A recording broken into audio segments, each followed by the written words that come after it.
habeenada ka mid ah magaalada Qaahira telefoonka dambi baare Axmed ayaa si degdeg ah loo soo wacay.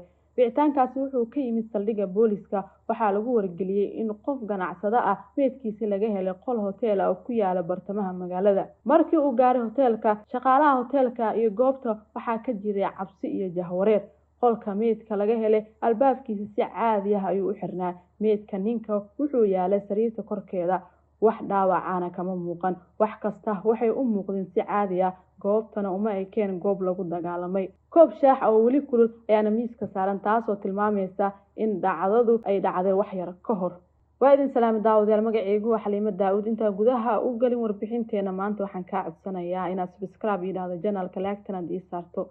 Channelkan waxaad ka helaysaa xogaha sirdoon, dambiyada qarsoon iyo xogaha caalamka. Markaan aan bilaabano sheekadeeni maanta.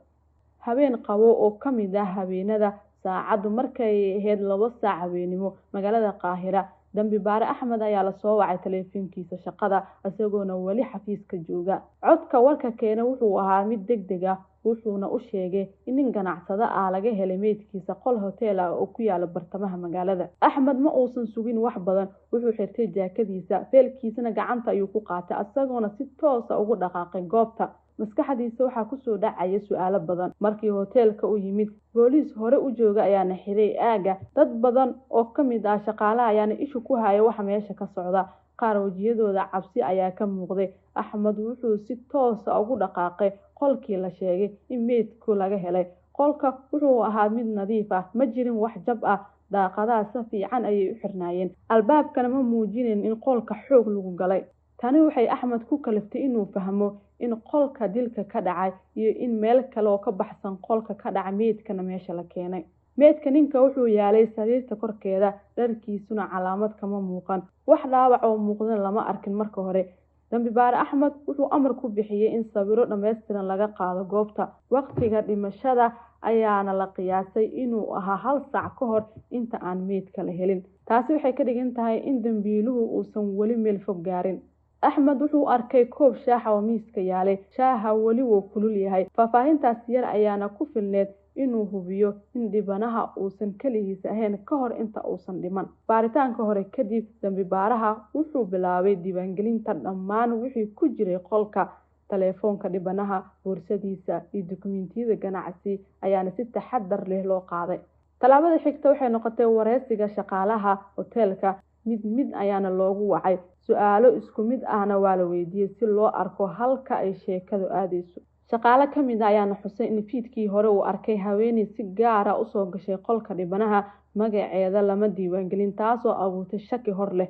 Dambi baare Axmed wuxuu codsaday diiwaanka kaamirooyinka CCTV-ga. Shaqaalaha IT-gana hotelka ayaa keenay muuqaalada saacadaha u dambeeyay. Muuqaalka wuxuu muujinayay haweeney ka baxaysa hotelka saacado ku dhow waqtiga dhimashada. Socodkeedu wuxuu ahaa mid degdeg ah balse aan ka qasnayn. Dambi baare Axmed wuxuu joojiyay muuqaalka wuxuuna si dhow u eegay wajigeeda. Inkastoo ay koofiyad xiratay, haddana wajigeeda qayb ka mid ah way muuqatay. Gaariga ay raacday ayaana ka muuqday kaamirada banaanka. Tani waxay siisay Axmed talaabo cusub oo u maro raadkan. Booliiska taraafikada ayaana lala xiriiray si loo helo macluumaadka gaariga. 2 saac kadib, nambarka gaariga iyo milkiilaha ayaa la soo helay. Milkiilaha gaariga wuxuu ahaa haweeney ganacsato ah oo magaalada wada taqaan. Taariikhdeeda ganacsi ayaana muujinaya muran hor leh oo kala dhaxeeyay ganacsadihii la dilay. Axmed wuxuu amar ku bixiyay in haweeneydaasi si degdeg ah loo helo, balse aan la cabsi gelin si ay u tirtirin cadeymaha. Markii gurigeedii la gaaray, waxay u muuqatay mid degan. Waxay sheegtay inaysan wax xiriir ah la lahayn ninka la dilay maalinkaasi. Wareysiga intuu socday, hadalkeeda ayaa iskhilaafay. Mar waxa ay tiri guriga ayaan joogay, marna waxay sheegtay inay saaxiibteeda booqatay. Axmed wuxuu dalbaday in telefoonkeeda la baaro. Markii xogta la eegay, fariimo iyo wicitaano u dhaxeeya iyada iyo dhibanaha ayaa soo baxay. Fariimuhu waxa ay muujinayeen kulan ay ku balameen isla hotelka. Taasi waxay burburisay sheekadii hore.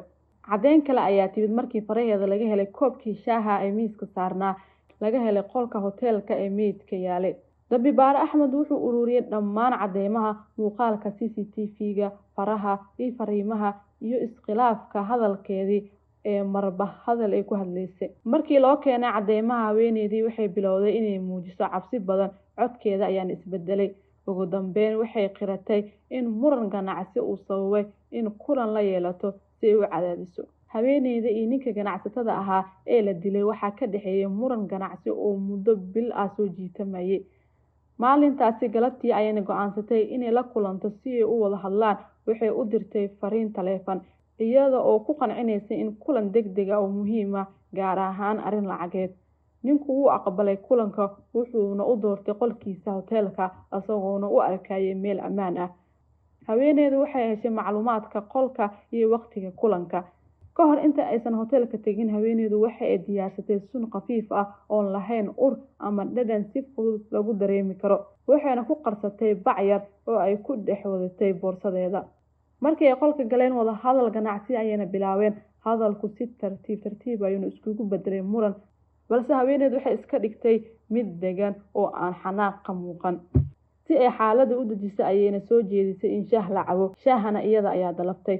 markii shaaha la keenay, haweeneydu waxay sugtay daqiiqado uu ninku ku mashquulo, kadibna si qarsoodi ayay sunta ugu dartay koobkiisa. dhaqdhaqaaqaasi wuxuu qaatay ilbiriqsiyo yar. ninku ma uusan dareemin wax isbedel ah markii uu cabay shaaha. wadahadalkii wuu sii socday, balse daqiiqado kadib ayuu bilaabay inuu dareemo daal iyo wareer. haweeneydu way aragtay isbedelka, balse waxay iska dhigtay mid aan waxba ogeyn, waxayna sii wadatay hadalka ilaa uu ninku awoodi waayo inuu hadlo ama istaago. markii ay hubsatay in saameynta sunta ay shaqeysay, ayay si degdeg ah u istaagtay kana baxday qolka iyadoo hubisay inaysan ka tegin wax muuqda. waxay hoteelka ugu baxday si caadi ah, waxayna raacday gaari sugayay. qorshaheedu wuxuu ahaa in dilku u ekaado mid dabiici ah ama lama filaan ah. saacado yar kadib, shaqaalaha hoteelka ayaa helay meydka ninka. baaritaan caafimaad ayaana xaqiijiyay in suntaasi ay ahayd sababta dhimashada keentay. axmed wuxuu hubiyey qirashadeeda isagoona barbar dhigay cadeymaha kale. dhammaan way iswaafaqeen. kiiska waxay si rasmi ah loogu wareejiyay xafiiska dacwad oogaha.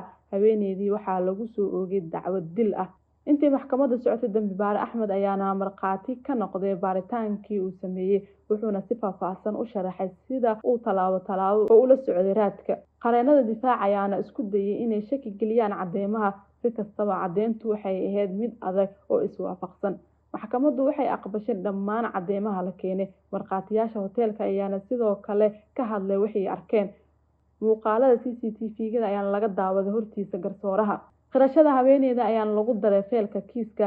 kadib dhageysi dheer, maxkamaddu waxa ay gaartay go'aan.